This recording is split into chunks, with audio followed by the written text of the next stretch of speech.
Breaking news చూస్తున్నాం. పహల్గామ్ ఉగ్రదాడి operation లో ముందడుగు పడింది. దాడికి పాల్పడ్డ ఉగ్రవాదుల జాడను ఇండియన్ ఆర్మీ దాదాపు కనిపెట్టినట్లు తెలుస్తోంది.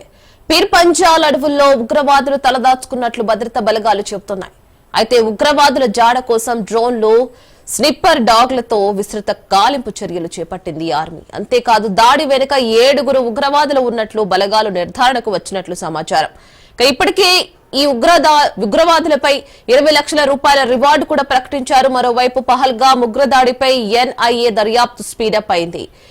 భైసరన్ వ్యాలీలో ఆధారాలు, బాధితుల వాగ్మూలాలను సేకరిస్తుంది. అదేవిధంగా టూర్ ఆపరేటర్లు, హోటళ్ల యజమానులను కూడా విచారిస్తున్నారు ఎన్ఐఏ అధికారులు.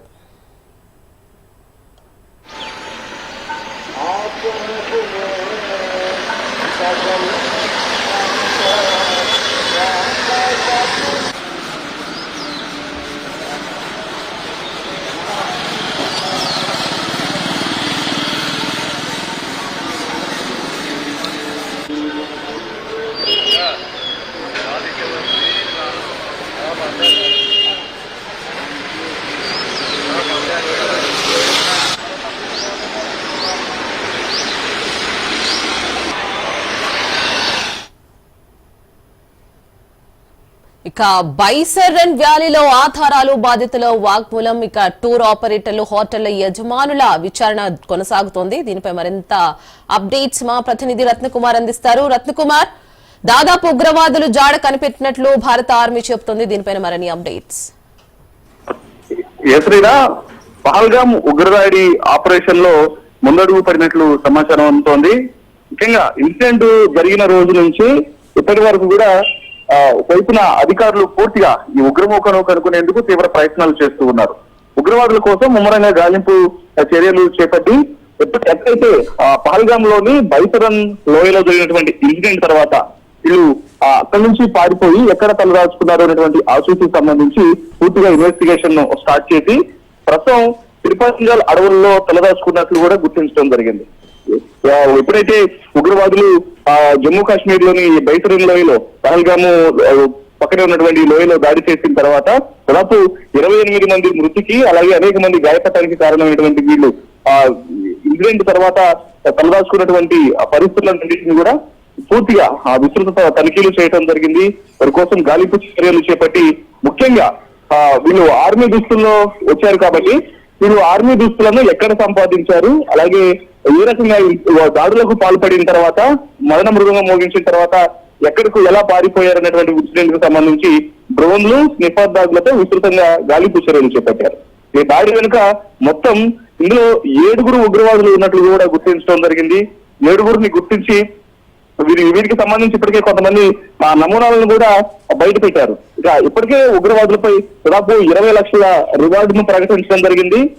మరోవైపు పహల్గామ్ ఉగ్రదాడి పైన ఎన్ఐఏ దర్యాప్తు సంస్థ కూడా కేసును అధికారికంగా కేంద్రం ఆదేశాలతో స్వీకరించి బైసరన్ వ్యాలీలో ఉన్నటువంటి ఆధారాలు, బాధితుల యొక్క వాంగ్మూలాలను తీసుకుంటున్నటువంటి పరిస్థితి కనిపిస్తోంది. Right Ratnakumar, thank you. BRS 25వ ఆవిర్భావం సందర్భంగా వరంగల్ జిల్లా ఎలకతుర్తిలో రజతోత్సవ సభ నిర్వహిస్తున్నారు. మరి ఇందుకోసం అన్ని ఏర్పాట్లను పూర్తి చేశారు. గులాబీ బాస్ మీటింగ్ కోసం పల్లె పట్నం కదిలింది. 500 మందికి సరిపడే విధంగా బాహుబలి వేదిక నిర్మాణం ఏర్పాటు చేశారు.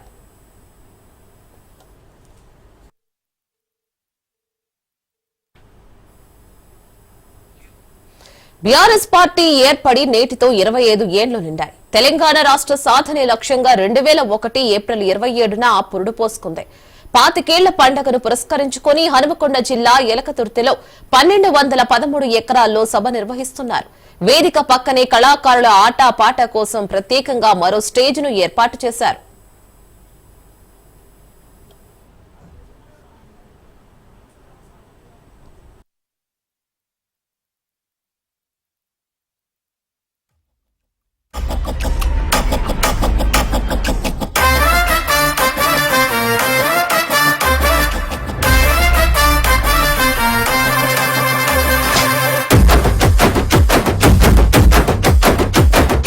దండు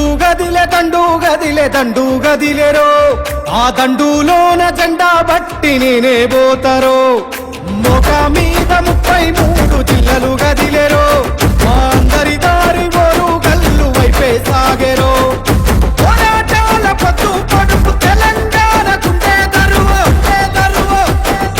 పోరాటాల పొద్దు పొడుపు తెలంగాణ గుండె దరువు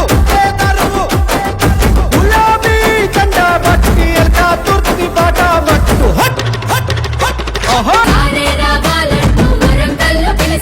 టిఆర్ఎస్ సైన్యమై రజతోత్సవ జాతరై కేసీఆర్ పాలన కైతరలొచ్చే జనయాత్ర సమ్మక్క జాతరో సమరం సై జాతర ఓరు గల్లు జాతరో జనహోరుల జాతర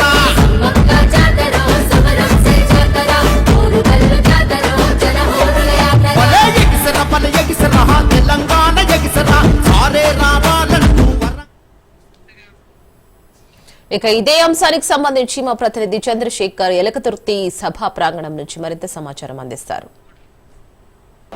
బీఆర్ఎస్ పార్టీ రజతోత్సవ వేడుకలకైతే ఉమ్మడి వరంగల్ జిల్లాలోని ఎల్కతుర్తి ప్రాంగణం మొత్తం సర్వం సిద్ధమైందని చెప్పుకోవచ్చు. లక్షలాదిగా తెలంగాణ వ్యాప్తంగా అభిమానులు కార్యకర్తలు రానున్న నేపథ్యంలో భారీ ఏర్పాట్లు అయితే చేశారు. మనం చూడొచ్చు ఇక్కడ ఇటు వస్తున్న కార్యకర్తలు కూర్చోవడానికి కానీ ఇటు కూర్చున్న కార్యకర్తలకి ఎలాంటి ఇబ్బంది రాకుండా ఇటు మంచినీరు కానీ మజ్జిగ ప్యాకెట్లు అందించడానికి డ్రమ్ రూపంలో అన్ని ఏర్పాటు చేశారు. వాటర్ బాటిల్స్ కూడా మనకు అక్కడ ఏర్పాటు చేశారు. వాటర్ బాటిల్స్ని ఈ డ్రమ్ములలో ఐసేసి వాళ్ళకి కూల్ వాటర్ ఇచ్చే విధంగా భారీ ఎండల నేపథ్యంలో కూల్ వాటర్తో పాటు మజ్జిగ ఇచ్చే విధంగా ఏర్పాటు చేశారు. ఇక్కడ కూర్చున్న ఎవరైతే కార్యకర్తలు ఉంటారో వారికి ఎలాంటి ఆటంకం కలగకుండా, ఎందుకంటే సభ సాయంత్రం 5 తర్వాత స్టార్ట్ ఉన్న నేపథ్యంలో కొంచెం డార్క్ అవుతుంది కాబట్టి మొత్తం కూడా ఫ్లడ్ లైట్లు సభా ప్రాంగణాన్ని మొత్తం భారీ ఫ్లడ్ లైట్లతో అయితే మొత్తం ఏర్పాటు చేశారు. ఎక్కడ కూడా వస్తున్న కార్యకర్తలకి ఇబ్బంది కలగకుండా ఇక్కడ సభా ప్రాంగణాన్ని మొత్తం కూడా మంచి వారికి ఎలాంటి అవకతవకలు జరగకుండా ఏర్పాటు చేశారు. సభకు ఇరువైపులా అయితే భారీ స్క్రీన్లను అయితే పెట్టారు. అది 50 ఫీట్ల ఎడల్పుతోని 30 ఫీట్ల హైట్తో ఉండే 2 స్క్రీన్లని ఏర్పాటు చేశారు. సభా వేదికకి కుడి పక్కన కళా వేదికను కూడా ఏర్పాటు చేశారు. కళాకారులు అక్కడి నుంచే కార్యకర్తలను ఉత్తేజపరిచే విధంగా ఏర్పాటు చేశారు. ఈ సభకు తెలంగాణ వ్యాప్తంగా లక్షలాదిగా వస్తున్న నేపథ్యంలో ఎక్కడ కూడా వారికి రూట్ మ్యాప్ కూడా ఇబ్బంది కాకుండా కూడా ఎక్కడికక్కడికి ఒక పక్క 1100 మంది పోలీసులు వరంగల్ కమిషనరేట్ పరిధిలో ఇక్కడ పనిచేస్తున్నప్పటికీ ఇటు కొంత 2000కు పైగా వాలంటీర్లను కూడా ఇక్కడ బీఆర్ఎస్ పార్టీ ఏర్పాటు చేసింది. రహదారులు వస్తున్నప్పుడు వారికి రూట్ మ్యాప్ చేయడం కానీ ఎక్కడికక్కడికి వారికి అనుమానాలు ఉంటే వారికి ఏ విధంగా వెళ్ళాలి, ఎక్కడ ట్రాఫిక్ జామ్ కాకుండా వారి డైరెక్ట్గా సభా వేదికకు వచ్చే విధంగా అయితే వాలంటీర్లు పనిచేసే విధంగా అయితే ఏర్పాటు చేశారు. ఇక్కడ పార్కింగ్ కూడా 40,000 పైగా వాహనాలు రానున్న నేపథ్యంలో సభాస్థల పక్కనే ఒక 1000 ఎకరాల పైగా పార్కింగ్ స్థలాన్ని ఏర్పాటు చేశారు. అక్కడ పార్కింగ్ చేసిన కార్యకర్తలు నడుచుకుంటూ డైరెక్ట్ సభా వేదికకు వచ్చే విధంగా అయితే ఏర్పాటు చేశారు. మనం చూడొచ్చు ఇక్కడ వేదిక కూడా బాహుబలి వేదికగా దీని సెట్టింగ్ అయితే ఉంది. 500 మంది పైగా నాయకులు ఇక్కడ కూర్చునే విధంగా అయితే భారీ వేదిక అయితే ఇది ఏర్పాటు చేశారు. ఈ సభ అనేది భారతదేశ చరిత్రలోనే ఒక అతిపెద్ద మహాసభ అయితే జరగబోతుంది. 25 సంవత్సరాల ఆవిర్భావ వేడుకలతో పాటు 16 నెలల ప్రతిపక్షంలో ఉన్న ఈ యొక్క బీఆర్ఎస్ పార్టీ ఇక్కడ నుంచి తిరిగి వారి కార్యకర్తలని వారి నాయకులని మళ్ళీ ఉత్తేజాన్ని నింపి మళ్ళీ వారిని ప్రజల్లోకి వెళ్ళాలనే ఉద్దేశంతో అయితే ఈ యొక్క వేదికనైతే ఈ సభనైతే ఏర్పాటు చేశారు. 16 నెలల ప్రతిపక్షంలో ఉన్న కేసీఆర్ మొదటిసారిగా ఈ యొక్క భారీ బహిరంగ సభ ద్వారా ప్రజలతో మాట్లాడుతున్నారు. గంటన్నర పైగా మాట్లాడే అవకాశం ఉన్న నేపథ్యంలో కేసీఆర్ మాట్లాడే ప్రతి మాటను కూడా ఇటు వచ్చిన సభకు వచ్చిన వారు కానీ ఇటు పార్కింగ్ ప్లేస్లో ఉన్న కార్యకర్తలు కానీ అందరూ కూడా నేరుగా వినే విధంగా కానీ చూసే విధంగా అయితే ఎల్సిడి స్క్రీన్లను కూడా ఏర్పాటు చేశారు. కేసీఆర్ యొక్క ఎలాంటి సందేశం ఇవ్వబోతున్నారు, గంటన్నరలో కేసీఆర్ ఏం మాట్లాడబోతున్నారు, కేసీఆర్ ఏ విధంగా కార్యకర్తలను కానీ నాయకులని వారికి దిశానిర్దేశం చేయనున్నారని మాత్రం ఇటు కార్యకర్తలు నాయకులు అయితే ఉత్కంఠంగా ఎదురు చూస్తున్నారు. ఎందుకంటే 16 నెలల తర్వాత మొత్తం మొట్టమొదటి భారీ బహిరంగ సభ. వరుసగా అయితే ఇటు ఎన్నికల్లో అధికారం కోల్పోయిన తర్వాత కొంత కార్యకర్తల్లో కొంత స్తబ్దత అయితే ఉంది. ఒక కార్యకర్తలు ఉన్న నైరాశ్యాన్ని తొలగించి తిరిగి వారిని ఉత్తేజపరిచే విధంగా అయితే ఈ మహాసభ ద్వారా ముందుకు నడపాలని యావత్ తెలంగాణ ప్రజలను కూడా ఒక దిశానిర్దేశం చేసి ఈ సభ ద్వారా మళ్ళీ తిరిగి నూతన ఉత్తేజంతో ముందుకు వెళ్లాలని అయితే బీఆర్ఎస్ అధినాయకత్వం అయితే ప్రణాళికలు చేస్తుంది. కెమెరామెన్ జలీల్తో చంద్రశేఖర్, రాజ్ న్యూస్, ఎల్కతుర్తి ప్రాంగణం నుంచి. గులాబీ సభ కోసం రాష్ట్రంలోని నలుమూలల నుంచి దాదాపు 50,000 వాహనాలు వస్తాయని అంచనా వేస్తున్నారు. పార్కింగ్ కోసం 1,059 ఎకరాలను కేటాయించారు. సభకు వచ్చే ప్రజల కోసం లక్షలకు పైగా కుర్చీలను ఏర్పాటు చేశారు. కేసీఆర్ అందరికీ స్పష్టంగా కనిపించేలా 20x50 సైజుతో కూడిన 23 LED భారీ స్క్రీన్లు, భారీ సౌండ్ సిస్టమ్ ను చుట్టుపక్కల ఏర్పాటు చేశారు. ఇక బీఆర్ఎస్ సభలో కేసీఆర్ ఏం ప్రసంగిస్తారనేది ఆసక్తిగా మారింది. జిల్లలు గదిలేరో మా అందరి దారి ఓరు గల్లు వైపే సాగేరో పోరాటాల పత్తు పడుపు తెలంగాణ కుండే దరువు పోరాటాల పత్తు పడుపు తెలంగాణ కుండే దరువు గులాబీ జెండా బట్టి ఎల్కా తుర్తి బాట బట్టు హట్ హట్ హట్ ఆహా బీఆర్ఎస్ సైన్యమై రజతోత్సవ జాతరై కేసీఆర్ పాలన కైతరనొచ్చే జనయాత్ర సమ్మక్క జాతరో సమరం సై జాతర ఓరు కల్లు జాతరో జనహోరుల జాతర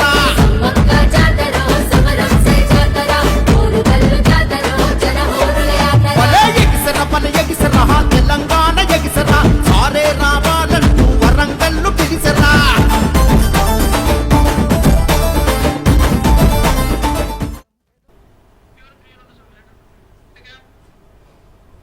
ఇక ఇదే అంశానికి సంబంధించి మా ప్రతినిధి రాజు ఎలకతుర్తి సభ ప్రాంగణం నుంచి మరింత సమాచారం అందిస్తారు. దీనికి సంబంధించి బీఆర్ఎస్ పార్టీ ఇప్పటికే రజతోత్సవ వేడుకల నిర్వహణకు భారీ ఎత్తున ఏర్పాట్లు చేసింది. ఇక్కడ హన్మకొండ దగ్గరలోని ఎల్కతుర్తి వద్ద బీఆర్ఎస్ పార్టీ ఏర్పాటు చేసినటువంటి భారీ బహిరంగ సభకు పూర్తి ఏర్పాట్లు అయితే చేయడం జరిగింది. లక్షలాదిగా తరలి రానున్నారు. ఈరోజు సాయంత్రం 4 గంటలకు ప్రారంభం కాబోయే ఈ యొక్క బహిరంగ సభకు సంబంధించి ఏర్పాట్లు ఇక్కడ ముమ్మరంగా చేస్తా ఉన్నారు. దీనికి సంబంధించి మనం చూడవచ్చు, ఇక్కడ ప్రధాన వేదికను ఇక్కడ ఏర్పాటు చేయడం జరిగింది. ఈ వేదిక పైనే కేసీఆర్ తో పాటు పార్టీ ముఖ్య నాయకులు, అదేవిధంగా ఇతర నాయకులు, మాజీ ఎమ్మెల్యేలు, మాజీ మంత్రులందరూ కూడా ఈ వేదిక పైన ఆసీనులు కాబోతా ఉన్నారు. ఇక్కడి నుంచి కేసీఆర్ ఏం మాట్లాడబోతా ఉన్నారు అనే దానిపై ఒక ఉత్కంఠ అయితే కొనసాగుతా ఉంది. ఎందుకంటే ఇప్పటికే రాష్ట్రంలో కాంగ్రెస్ పార్టీ అధికారంలోకి వచ్చి 1.5 సమయం గడుస్తూ ఉంది. అప్పటి నుంచి కూడా కేసీఆర్ కాంగ్రెస్ పార్టీని కావచ్చు, సీఎం రేవంత్ రెడ్డి పేరును ఒక్కసారి కూడా ఉచ్చరించలేదు. ముఖ్యంగా ఇటు కాంగ్రెస్ పార్టీని, ఇటు బీజేపీ పార్టీని ఏ విధంగా విమర్శించబోతా ఉన్నారు, ఎట్లాంటి ఈ యొక్క వాళ్ళపై ఎట్లాంటి మాటలు మాట్లాడబోతా ఉన్నారు అనే దానిపై ఒక సస్పెన్స్ అయితే కొనసాగుతా ఉంది. దీనికి సంబంధించి ఎల్కతుర్తి వద్ద 154 ఎకరాల్లో ఏర్పాటు చేసినటువంటి ఈ యొక్క భారీ బహిరంగ సభ, అదేవిధంగా దీనికి సంబంధించిన ఏర్పాట్లు ఇక్కడ ముమ్మరంగా తుది దశకు చేరుకున్నాయి. దీనికి సంబంధించి చూసుకున్నట్టయితే మనం ఇక్కడ పార్కింగ్ కోసం కూడా ప్రత్యేకంగా నియోజకవర్గాల వారీగా, ఉమ్మడి జిల్లాల వారీగా కూడా పార్కింగ్ కోసం ప్రత్యేకంగా ఏర్పాట్లు చేయడం జరిగింది. ప్రతి నియోజకవర్గం నుంచి కూడా 50,000 నుంచి 60,000 మంది పార్టీ కార్యకర్తలు, ప్రజలు తరలి వస్తారని చెప్పి పార్టీ నాయకులు దీనికి సంబంధించి ఏర్పాట్లు కూడా దానికి తగ్గట్టుగా ఏర్పాట్లు చేస్తామని చెప్తా ఉన్నారు. ఎక్కడా కూడా ఎట్లాంటి ఇబ్బందులు తలెత్తకుండా సీటింగ్ విషయంలో కావచ్చు, అదేవిధంగా ఏ నియోజకవర్గానికి సంబంధించి, ఏ ఉమ్మడి జిల్లాకు సంబంధించిన ప్రత్యేక పార్కింగ్ల కోసం కూడా ప్రత్యేకంగా ఏర్పాట్లు కూడా పూర్తి చేయడం జరిగింది. ఎండాకాలం కావడంతో మంచినీటికి, అదేవిధంగా మజ్జిగ ప్యాకెట్లను కూడా అందుబాటులో ఉంచుతున్నామని చెప్పేసి కూడా పార్టీ నేతలు చెప్తా ఉన్న పరిస్థితి కనిపిస్తూ ఉంది. 25 సంవత్సరంలోకి అడుగు పెట్టబోతా ఉన్నటువంటి బీఆర్ఎస్ పార్టీకి సంబంధించినట్టు ఒక కీలక మైలురాయిగా చెప్పవచ్చు. 2001 జలదృశ్యంలో పురుడు పోసుకున్నటువంటి అప్పటి టీఆర్ఎస్ పార్టీ 25 సంవత్సరాల కాలంలో ఎన్నో ఉత్థాన పతనాలను చూసింది. అధికారంలో ఉన్నప్పుడు సో ఏ విధంగా ఉంది పార్టీ, అధికారం కోల్పోయిన తర్వాత ఏ విధంగా ఉంది, సో ముఖ్యంగా కేసీఆర్ యొక్క ప్రసంగంపై అయితే సర్వత్రా అయితే ఒక ఉత్కంఠ అయితే కొనసాగుతున్న పరిస్థితి కనిపిస్తూ ఉంది. ఇప్పటికే పలు నియోజకవర్గాల నుంచి ఉదయం నుంచి కూడా కార్యకర్తలు ఇక్కడ ర్యాలీగా తరలి వస్తున్న పరిస్థితి కనిపిస్తా ఉంది. సాయంత్రం 4 గంటలకు ప్రారంభం కాబోయే ఈ యొక్క సభ వేదిక దగ్గరికి ఇప్పటికే వేలాదిగా ప్రజలు తరలి వస్తా ఉన్నారు. మరి కాసేపట్లో ఈ ప్రాంగణం అంతా కూడా జనంతో నిండిపోయే అవకాశం అయితే కనిపిస్తా ఉంది. కెమెరా పర్సన్ సాయితో. ఇది 25 సంవత్సరాల సభ కాబట్టి సహజంగానే ఒక పార్టీ పుట్టి 25 ఏళ్ళు అయింది. దాన్ని సింహావలోకనం చేసుకుంటుంది. 25 ఏళ్లలో మనం సాధించిన విజయాలు మనం ఎట్లా చేసినవి ఏందనేది సహజంగా ఉంటుంది. ఇప్పుడు ఒక ప్రత్యేకత ఏంటంటే ఈ సంవత్సర కాలంగా వచ్చిన ఈ కాంగ్రెస్ పార్టీ ప్రభుత్వం ఏదైతే ప్రజలకు ద్రోహం చేస్తుందో, ఇచ్చిన హామీలు నెరవేర్చకుండా మోసం చేస్తుందో దీనిపైన ప్రజలు కోపంగా ఉన్నారు. వాళ్ళ ఆగ్రహాన్ని వ్యక్తీకరించడానికి కూడా ఈ సభకు వస్తూ ఉన్నారు. ప్రత్యేకించి కాంగ్రెస్ కు ఓటేసిన ప్రజలు చాలా కోపంగా ఉన్నారు. వాళ్ళందరూ కూడా కసితో వస్తూ ఉన్నారు. ఈ సభ పైన ప్రతిపక్షాలు కూడా నోటికొచ్చినట్టు మాట్లాడి గత 4 రోజులుగా ప్రజల్లో ఒక చర్చకు దారితీయించినాయి కాబట్టి ఇంకా ఈ సభకు ప్రత్యేకత పెరిగింది. ఇటువంటి సందర్భంలో జరుగుతుంది కాబట్టి తప్పకుండా గతాన్ని చెప్తూనే ఇవాళ ఉన్న వాతావరణం, ఇప్పుడున్న పరిస్థితులు ఏంది, దీనికి కారణం ఏంది, భవిష్యత్తు ఏం చేయాలనే విషయాలు కేసీఆర్ చెప్తారు. పెద్ద ఎత్తున ప్రజలు హాజరవబోతా ఉన్నారు. ఇన్ని లక్షలు 2 లక్షలని మనం మాట్లాడుకోవడం కూడా అది సమంజసం కాదు. మీరు చూస్తారు సాయంత్రం పూట, మీరు ఏం లెక్క చెప్పగలుగుతారో చెప్పండి, చూద్దాం. కనుచూపు మేరలో మీకు ఎక్కడ భూమి కనబడనంతగా ప్రజలు ఉండబోతున్నారు. ఈ చుట్టూ సభ ప్రాంగణం చుట్టూ బ్రహ్మాండంగా వస్తారు. నటి జత్వాని కేసులో కీలక నిందితుడు పిఎస్ఆర్ ఆంజనేయులను ఈ నెల 25న విజయవాడ కోర్టు 3 రోజుల పాటు సిఐడి కస్టడీకి అప్పగిస్తూ ఆదేశాలు జారీ చేసింది. అదేవిధంగా న్యాయవాదుల సమక్షంలోనే విచారణ చేపట్టాలని సదరు అధికారులకు సూచించింది. ప్రస్తుతం విజయవాడ సబ్ జైల్లో రిమాండ్ ఖైదీగా ఉన్న ఆంజనేయులను ఇవాళ సిఐడి అధికారులు కస్టడీలోకి తీసుకున్నారు.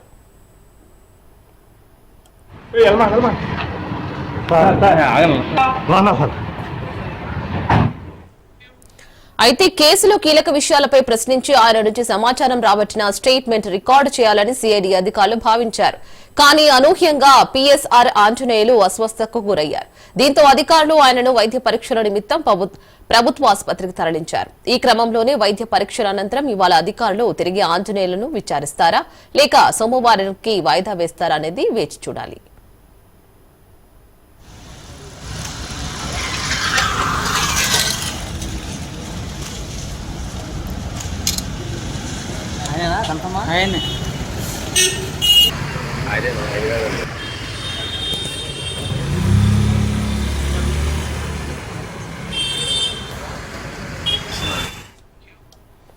దీని మీద మరింత సమాచారం మా ప్రతినిధి శ్రీనివాస్ అందిస్తారు. శ్రీనివాస్, మరి మొత్తానికి ఆంజనేయులకి అస్వస్థత అని తెలుస్తోంది.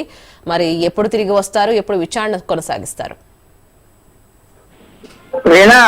ముంబై సినీ నటి కాదంబరి జత్వాని వేధింపుల కేసుకు సంబంధించి ఏఐడి పోలీసులు 3 రోజుల క్రితం దాంట్లో ప్రధాన వ్యక్తిగా నిందితుడిగా ఆరోపణలు ఎదుర్కొన్నటువంటి సీనియర్ ఐపీఎస్ అధికారి పిఎస్ఆర్ ఆంజనేయుని అరెస్ట్ చేయడం జరిగింది. అట్లాగే నెక్స్ట్ డే 24 గంటల్లోకి విచారణ అనంతరం కూడా కోర్టులో హాజరుపట్టడం జరిగింది. కోర్టులో హాజరుపట్టడానికి ముందైతే అప్పట్లో ఫిట్నెస్ పరీక్షలు చేయించినప్పుడు అంతా ఆరోగ్యం అంతా బాగానే ఉంది, రిమాండ్ కు పంపచ్చు అని డాక్టర్ సర్టిఫికేట్ ఇచ్చిన తర్వాతే అతన్ని కోర్టు నుంచి విజయవాడ జిల్లా జైలుకు పంపడం జరిగింది. అయితే ఈ నేపథ్యంలో 3 రోజుల నుంచి కూడా అతను విజయవాడ జిల్లా జైలులోనే ఉన్నారు.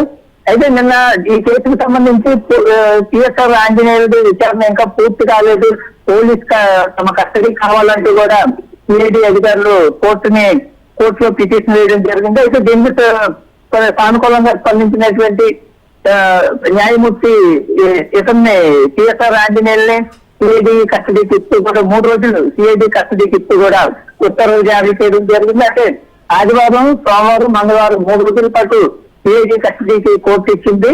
అయితే ఈ నేపథ్యంలోనే ఈ రోజు ఉదయం అతను తాడిగడుపులో ఉన్నటువంటి సిఐడి కార్యాలయానికి తీసుకెళ్లేందుకు విజయవాడ సబ్ జైలు నుంచి సిఐడి అధికారులు తీసుకెళ్లిన నేపథ్యంలో అతనికి అస్వస్థత గురయ్యాడని కూడా తెలియడం అతను సిఐడి అధికారులకు చెప్పడం వెంటనే విజయవాడ ప్రభుత్వ ఆసుపత్రికి తరలించడం జరిగింది. విజయవాడ ప్రభుత్వ ఆసుపత్రిలో అతను వైద్య పరీక్షలు చేయించిన తర్వాత బీపీ కొంచెం హై బీపీ ఉండడం వల్ల అస్వస్థ గురయ్యారని కూడా డాక్టర్లు చెప్పడం జరిగింది. దానికి సంబంధించినటువంటి ట్రీట్మెంట్ అట్లాగే టాబ్లెట్స్ కూడా ఇవ్వడం జరిగింది. ప్రస్తుతం అయితే నార్మల్ పొజిషన్ కి త్వరగానే వస్తారు అని కూడా డాక్టర్లు చెప్పడం జరిగింది.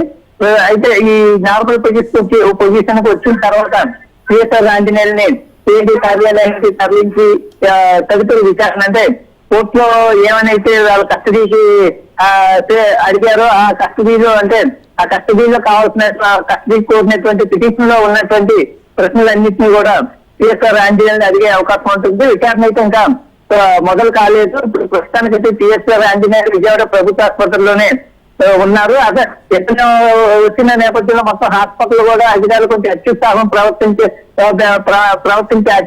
ప్రవర్తించారని చెప్పచ్చు. హాస్పిటల్ కూడా మూసివేయడం కామన్ పీపుల్ గానీ అట్లాగే రెగ్యులర్ గా వచ్చే పేషెంట్స్ వాళ్ళ బంధువులు గారు ఇబ్బందులు పడతా ఉన్నారు. ఇంకా టీఎస్ఆర్ ఆంజనేయుల్ని హాస్పిటల్ కి తీసుకొచ్చి అర్ధగంటకు పైన అయింది. ఇంకా వైద్యం అంతా కొనసాగుతుంది. అక్కడ నా డ్యూటీ నార్మల్ పొజిషన్ కి వచ్చిన వెంటనే సిఐడి కార్యాలయానికి తరలిస్తా ఉన్నారు. మరోవైపు ఈ కేసుకు సంబంధించి కూడా పూర్తి ఈ 3 రోజుల్లో ఎప్పటి నుంచి పూర్తి సమాచారం రాబట్టే విధంగా కూడా రాబట్టాలనే ఉద్దేశంతో కూడా ఇప్పటికే సిఐడి అధికారులు పూర్తి స్థాయిలో ప్రిపేర్ అయ్యి ఉన్నట్టుగా కూడా తెలుస్తా ఉంది. రేనా right Srinivas, thank you.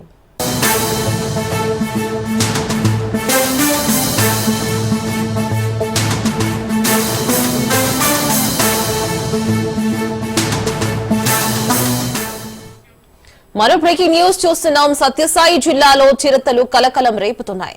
Gudibanda కొండపై సంచరించడంతో ఆ ప్రాంత ప్రజలు ప్రాణాలను గుప్పెట్లో పెట్టుకుని బిక్కుబిక్కుమంటూ నివసిస్తున్నారు.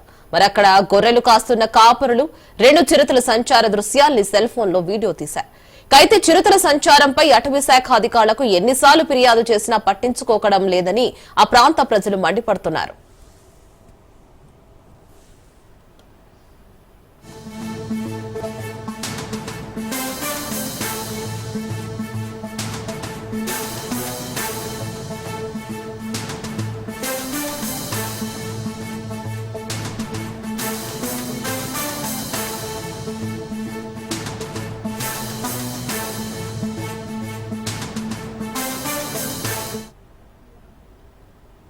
పులి కొండలో 1 కాదు అని 2 పిల్లలు 1 పెద్దది 3 ఉన్నాయి. ఎంతమందికి ఏమి చెప్పినా దీని గురించి పట్టించుకునే వాళ్ళే లేకుండా అయిపోయినారు. కానీ ఒక మేకపోత పట్టుకపోయింది, ఒక కుక్కని పట్టుకపోయింది, మళ్ళా ఆవు దూడును వచ్చి కరిచినది.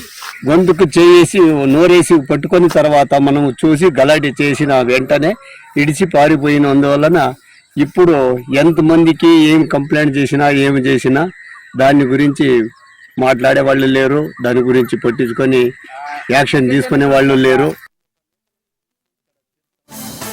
సాయి జిల్లాలో చిరుతలు కలకలం రేపుతున్నాయి. గుడిబండ కొండపై సంచరించడంతో ఆ ప్రాంత ప్రజలు ప్రాణాలను గుప్పెట్లో పెట్టుకుని బిక్కుబిక్కుమంటూ నివసిస్తున్నారు. అక్కడ గొర్రెలు కాస్తున్న కాపరులు 2 చిరుతల సంచారం దృశ్యాల్ని సెల్ ఫోన్ లో రికార్డ్ చేశారు.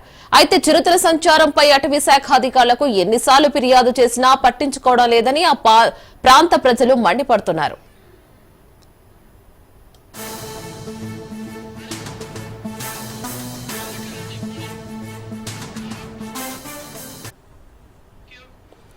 దీని మీద మరింత సమాచారం మా ప్రతినిధి శేఖర్ రెడ్డి అందిస్తారు. శేఖర్ రెడ్డి, మరి అటవీ శాఖ అధికారులు పట్టించుకోవడం లేదని వాపోతున్నారు. అక్కడ ప్రజలు ఏమంటారు? Good afternoon Reena. శ్రీ సత్యసాయి జిల్లా మడకశ్రీ నియోజకవర్గంలోని గుడిబండ మండలం సమీపంలోని గుడిబండ కొండపైన చిరుతల సంచారం స్థానిక ప్రజలను భయాందోళనకు గురి చేస్తోంది. అంటే మన స్థానికులు అందించిన సమాచారం మేరకు గుడిబండ కొండపైన తిరుగుతున్నటువంటి 3 చిరుతలు తరచుగా గ్రామాల్లోకి వస్తూ గ్రామాల్లో ఉన్నటువంటి కుక్కలను గాని మేకలను గాని మరోవైపు ఆవులను గాయపరుస్తూ ప్రజలను ఇబ్బందులు గురి చేస్తున్నాయని స్థానికుల వాదన. దీనిపైన పలుమార్లు ఫారెస్ట్ అధికారులకు ఫిర్యాదు చేసినప్పటికీ ఎటువంటి స్పందన లేదని వారు వాపోతున్నారు. అయితే ఇదే అంశంపై రాజ్న్యూస్ ఫారెస్ట్ అధికారుల దృష్టికి తీసుకెళ్లినటువంటి సందర్భంలో ఫారెస్ట్ అధికారులు చెబుతున్నటువంటి సమాచారం ఏంటంటే అంటే ఆ ప్రాంతంలో ఉన్నటువంటి రిజర్వ్ ఫారెస్ట్ గతంలో కొద్ది మేర ఆక్రమణలకు గురై అవి ప్రస్తుతం వ్యవసాయ పొలాలుగా మారడంతో అడవి కుంచుకుపోయింది. ప్రస్తుతం పూర్తి స్థాయిలో వేసవి కావడంతో అడవిలో నివసించేటువంటి పులులకు ఆహారంగా ఉన్నటువంటి జంతువులు కావచ్చు, ఇతర సహజ జంతువులు కూడా సమీప ప్రాంతాల్లో పొలాల్లో తలదాచుకోవడము, దాహార్తి కోసం నీటి కోసం కూడా సమీప పొలాల్లోకి రావడం మరో కారణంగా కూడా చెబుతున్నారు. మరోవైపు పులులు కూడా ఒకసారి ఎండవేడిని తాళలేక దాహార్తి కోసం సమీప ప్రాంతంలో ఉన్నటువంటి పొలాల్లోకి వచ్చినటువంటి సందర్భంలో ఇటువంటి ఘటనలు చోటు చేసుకుంటున్నాయని ఫారెస్ట్ అధికారులు అయితే చెప్తున్నారు. ఇప్పుడైతే ఇది తమ దృష్టికి రాలేదు, ఖచ్చితంగా ఇప్పుడు మీరు మా దృష్టికి తీసుకొచ్చారు కాబట్టి దీనిపైన సరైనటువంటి దృష్టి సారించి ప్రజలకు ఇబ్బంది లేనటువంటి ప్రాంతంలో ఆ దట్టమైనటువంటి అటవీ ప్రాంతంలో చిరుతలను బంధించి వదిలిపెడతామని చెప్పి ఇప్పటికి ఫారెస్ట్ అధికారులు చెప్తున్నటువంటి పరిస్థితి అయితే ఇక్కడ కనిపిస్తుంది. Reena. Right Shekhar Reddy, thank you అండి.